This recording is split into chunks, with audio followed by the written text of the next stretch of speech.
How many times have you thought to yourself, how in the world did I say that? I cannot believe I just said that to my partner.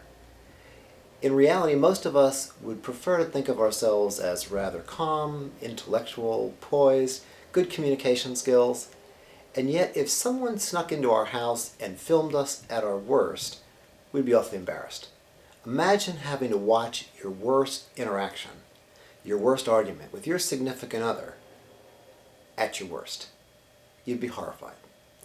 How do we make sense of the fact that despite all that we know, all of our best intentions, we lapse into crazy arguments that make no sense, at the end of which we're not even sure what got us started or what problem we were trying to solve? Too many of the couples that I talk with report those experiences. They begin talking about a particular problem, they end up wondering if their relationship's even going to survive. Anxiety is the culprit. Most of us forget that we all have a default position. Some of us, when we're really anxious, we move towards people. We pursue. We talk even more. Others move away. They distance. They try to avoid conflict at all costs. And of course, if those two people happen to be living together, it gets incredibly complicated.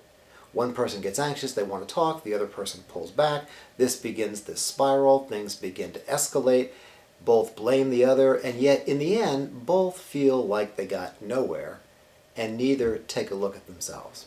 One of the most important tips for relationship health is the concept of self-awareness. Knowing that the only person I can ever change is me is a sobering concept. I can't change my partner. I can't change the other. No matter how hard I try, the only person I can change is me. And so if we're going to begin to try to change ourselves, the best place for us to start is to explore what we do when we're anxious.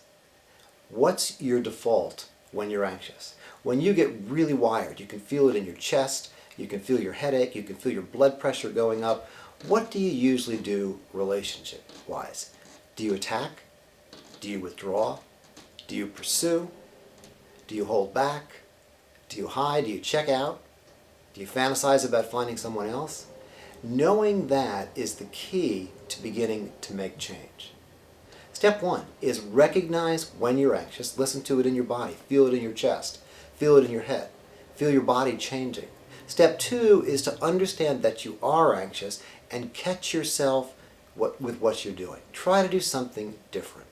If you're about to pursue, take a deep breath, hold back. If you're going to withdraw and hide, try to hold on to yourself. Understand that the key to change is focusing on yourself and then focusing on what you do when you're anxious. If you want to have some fun, try to confuse your partner a little bit. Try to do the opposite of what they expect you to do. If you usually get defensive, try just listening. If you usually attack, shake it up a little bit. Ask them to explain more of what they're talking about. Practice what we call in the couples survival workbook, the art of constructive confusion. In the end, the only person you can ever change is you, and the best place to start is by focusing on your anxiety.